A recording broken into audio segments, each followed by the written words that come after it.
सभी को जय माता दी। आज नवरात्रि का चौथा दिन है। आज के दिन माँ कुष्मांडा देवी की पूजा होती है। आज की वीडियो में आप लोग श्री दुर्गा सप्तशती पाठ का 5वां अध्याय का श्रवण करेंगे। नमस्कार भक्तों, जय श्री राम, जय माता दी। स्वागत है आप सभी का अपने यूट्यूब चैनल में।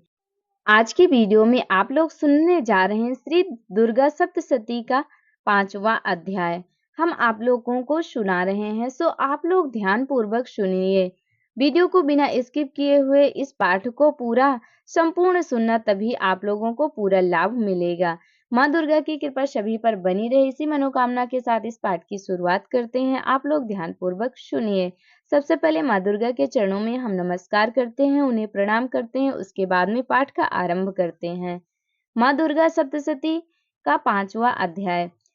ऋषि बोले, पूर्व काल में शुंभ और निशुंभ नामक असुरों ने अपने बल के घमंड में आकर सचीपति इंद्र के हाथ से तीनों लोकों का राज्य और यज्ञों के भाग छीन लिए।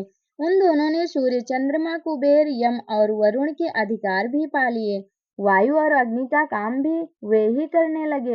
उन दोनों ने समस्त देवताओं को अपमानित, पराजित तथा राज्य भ्रष्ट कर स्वर्ग से निकाल दिया। उन दोनों महान असुरों से अपमानित देवताओं ने अपराजिता देवी का स्मरण किया और सोचने लगे कि जगदम्बा ने हम लोगों को वरदान दिया था कि आपत्ति काल में स्मरण करने पर मैं तुम्हारी सभी आपदाओं को तत्काल दूर कर दूंगी। ऐसा विचार कर सभी देवता पर्वतराज हिमालय पर गए और वहां विष्णु माया भगवती की स्तुति करने लगे। देवता बोले, देवी को नमस्कार है, महादेवी शिवा को सर्वदा नमस्कार है, प्रकृति ओम भद्रा को प्रणाम है। हम लोग नियम पूर्वक जगदम्बा को नमस्कार करते हैं, रौद्रा को नमस्कार है, नित्या गौरी ओम धात्री को बारंबार नमस्कार है, ज्योत्सनामयी चंद्र रूपिणी एवं सुख स्वरूपा देवी को बारंबार प्रणाम है। शरणागतों का कल्याण करने वाली वृद्धि और सिद्धि रूपा देवी को हम निरंतर नमस्कार करते हैं। राक्षसों की लक्ष्मी, राजाओं की लक्ष्मी तथा शिव पत्नी स्वरूपा आप जगदम्बा को बारंबार नमस्कार है। दुर्गा, दुर्गपारा, दुर्गम संकटों से पार करने वाली, सबकी सारभूता, सर्वकारिणी ख्याति कृष्णा और धूम्रा देवी को सर्वदा नमस्कार है। अत्यंत सुंदर और अत्यंत भयंकर देवी को हम नमस्कार करते हैं, उन्हें हमारा बारंबार प्रणाम है। जगदाधर भूताकृति देवी को बारंबार नमस्कार है। जो देवी सब प्राणियों में विष्णु माया के नाम से कही जाती हैं, उनको नमस्कार, उनको नमस्कार, उनको बारंबार नमस्कार है। जो देवी सब प्राणियों में चेतना कहलाती हैं, उनको नमस्कार, उनको नमस्कार, उनको नमस्कार, बारंबार नमस्कार है। बुद्धि से सब प्राणियों में स्थित देवी को नमस्कार, नमस्कार, उनको बारंबार नमस्कार है। जो देवी निद्रा रूप में सब प्राणियों में स्थित हैं, उनको नमस्कार, उनको नमस्कार, उनको बारंबार नमस्कार है। जो देवी सब जीवधारियों में शक्ति रूप में स्थित हैं, उनको नमस्कार, उनको नमस्कार, उनको बारंबार नमस्कार है। जो देवी सब प्राणियों में तृष्णा रूप से स्थित हैं, उनको नमस्कार, उनको नमस्कार, उनको बारंबार नमस्कार है। जो देवी सर्व प्राणियों में क्षमा रूपा से स्थित हैं, उनको नमस्कार, उनको नमस्कार, उनको बारंबार नमस्कार है। जो देवी लज्जा रूप से सब प्राणियों में स्थित हैं, उनको नमस्कार, उनको नमस्कार, उनको बारंबार नमस्कार है। जो देवी सब प्राणियों में शांति रूप में स्थित हैं, उनको नमस्कार, उनको नमस्कार, उनको बारंबार नमस्कार है। जो देवी सब प्राणियों में श्रद्धा रूप से स्थित हैं, उनको नमस्कार, उनको नमस्कार, उनको बारंबार नमस्कार है। जो देवी सब प्राणियों में कांति रूप में स्थित हैं, उनको नमस्कार, उनको नमस्कार, उनको बारंबार नमस्कार है। जो देवी सब प्राणियों में लक्ष्मी रूप में स्थित है, उनको नमस्कार, उनको नमस्कार, उनको बारंबार नमस्कार है। जो देवी सब प्राणियों में वृत्ति रूप में स्थित हैं, उनको नमस्कार, उनको नमस्कार, उनको बारंबार नमस्कार है। जो देवी सब प्राणियों में दया रूप में स्थित हैं, उनको नमस्कार, उनको नमस्कार, उनको बारंबार नमस्कार है। जो देवी सब प्राणियों में तुष्टि रूप में स्थित हैं, उनको नमस्कार, उनको नमस्कार, उनको बारंबार नमस्कार है। जो देवी सब प्राणियों में माता रूप में स्थित हैं, उनको नमस्कार, उनको नमस्कार, उनको बारंबार नमस्कार है। जो देवी सब प्राणियों में भ्रांति रूप में स्थित हैं, उनको नमस्कार, उनको नमस्कार, उनको बारंबार नमस्कार है। सब जीवों में इंद्रिय वर्ग की अधिष्ठानी एवं सब जीवों में सर्वदा व्याप्त रहने वाली जो देवी है, उन व्याप्ति देवी को नमस्कार। बारंबार नमस्कार है। जो देवी चैतन्य रूप से इस संपूर्ण व्याप्त करके स्थित हैं, उनको नमस्कार, उनको नमस्कार, उनको बारंबार नमस्कार है। पूर्व काल में आपने अभीष्ट की प्राप्ति होने से देवताओं ने जिनकी स्तुति की तथा देवराज इंद्र ने बहुत दिनों तक जिनका सेवन किया, वह कल्याण की साधन भूता ईश्वरी हमारा कल्याण एवं मंगल करते हुए हमारी सारी विपत्तियों को नष्ट कर दे। उद्दंड दैत्यों से पीड़ित हम सभी देवता जिन परमेश्वरी का नमस्कार कर रहे हैं तथा विनम्रता पूर्वक भक्ति भाव से स्मरण किए जाने पर जो तत्काल सभी विपत्तियों का निवारण कर देती हैं, वह जगदम्बा हमारे कष्ट को दूर करें। ऋषि बोले, राजन, इस प्रकार जब संपूर्ण देवता स्तुति कर रहे थे, उस समय पार्वती देवी गंगा जी में स्नान करने के लिए वहां पर आई। सुंदर भौहों वाली उन भगवती ने देवताओं से पूछा, आप लोग यहाँ किसकी स्तुति कर रहे हैं? तब उन्हीं के शरीर से प्रकट हुई शिवा देवी बोली, शुंभ और निशुंभ से अपमानित एवं पराजित हुए ये सब देवता मेरा ही स्तुति कर रहे हैं, क्योंकि पार्वती जी के शरीर कोष से अंबिका प्रकट हुई थी, इसलिए सब लोकों में वे कौसुकी कही जाती हैं।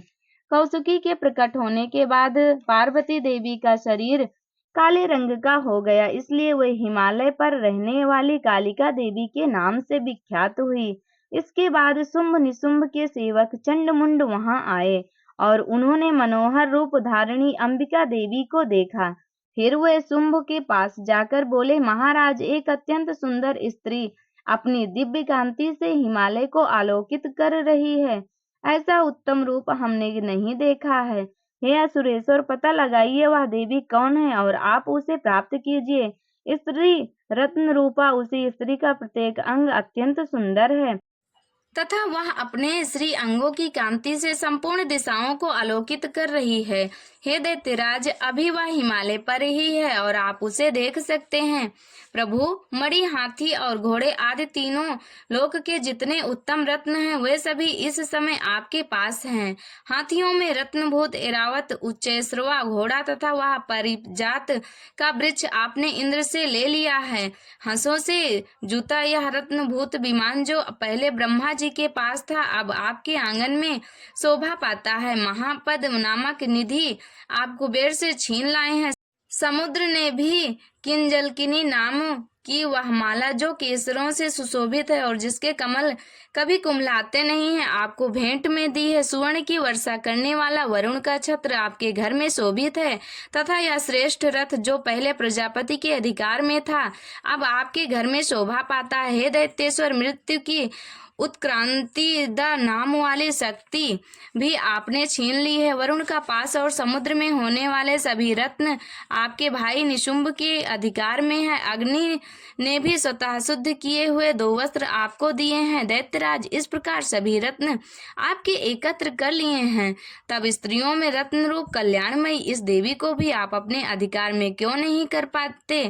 ऋषि बोले, चंडमुंड की यह वचन सुनकर शुंभ ने सुग्रीव नामक महादैत्य को दूत बनाकर देवी के पास भेजा और कहा, तुम मेरी आज्ञा से उसके सामने इस तरह कहना और ऐसी युक्ति करना जिससे प्रसन्न होकर वह शीघ्र ही यहाँ आ जाए।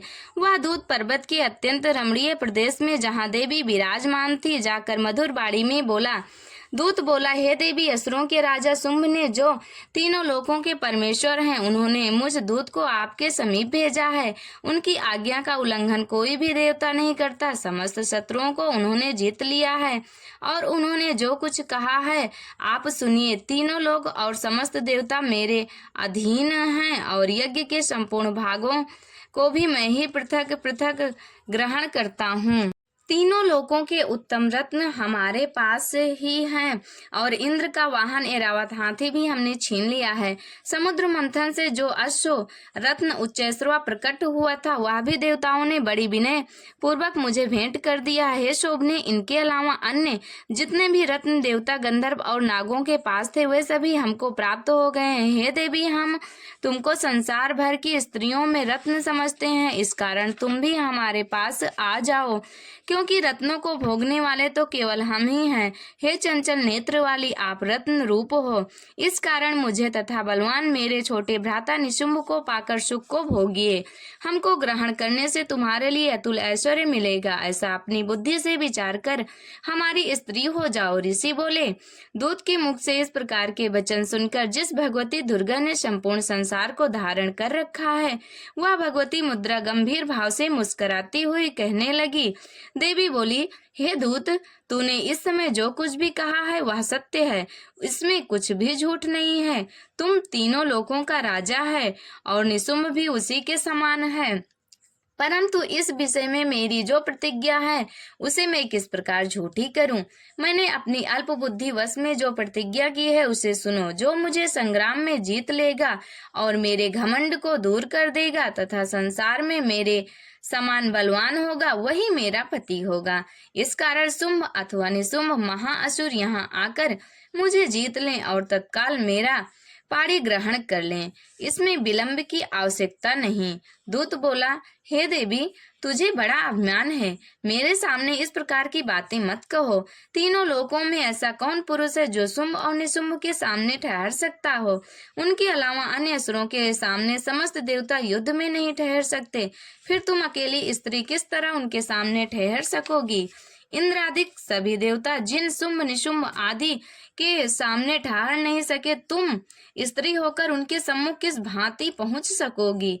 इस कारण तुम मेरे कथनानुसार शुंभ निशुंभ के पास मेरे साथ चलो, ऐसा करने से तुम्हारे गौरव की रक्षा होगी, अन्यथा जब वे केस पकड़कर घसीटेंगे तब तुम्हें अपनी प्रतिष्ठा खोकर जाना ही पड़ेगा। देवी ने कहा, तुम्हारा कहना ठीक है, शुंभ बलवान है और निशुंभ भी बड़े पराक्रमी हैं, किंतु क्या करूं, मैंने पहले बिना सोचे समझे प्रतिज्ञा कर ली है, अतः अब तुम जाओ। मैंने तुमसे जो कुछ कहा है वह सब दैत्य राज्य से आदर पूर्वक कह देना, फिर वे जो उचित समझें उसे ही करें। इस प्रकार से 5वां अध्याय यहीं पर समाप्त होता है। श्री दुर्गा सप्तशती पाठ का 5वां अध्याय समाप्त हो गया। आगे का अध्याय आप लोग कल सुनेंगे, बस हमारे साथ जुड़े रहिएगा। तो भक्तों, अभी आपने श्री दुर्गा सप्तशती पाठ का 5वां अध्याय श्रवण किया है। 6ठे अध्याय के लिए आप लोग इंतजार करिए, कल आप लोगों को सुनने को मिल जाएगा। इस प्रकार से ये वीडियो यहीं तक थी, दुर्गा सप्तशती पाठ यहीं तक था। आप लोगों को कैसा लगा कमेंट करके जरूर बताएं और कमेंट में जय माता दी लिखना बिल्कुल भी ना भूलें। वीडियो अच्छी लगी होगी तो लाइक कर देना, चैनल पर नए हो तो सब्सक्राइब कर लेना, बेल आइकन को प्रेस कर देना ताकि हमारी वीडियो का हर नया नोटिफिकेशन सबसे पहले आप लोगों तक ही पहुँचे। माँ दुर्गा की कृपा सभी भक्तों पर बनी रहे, इसी मनोकामना के साथ ये वीडियो यहीं तक मिलेंगे अगली वीडियो में फिर नई नई जानकारी के साथ। तब तक के लिए हमारे साथ प्रेम से बोलिए जय जय माता दी।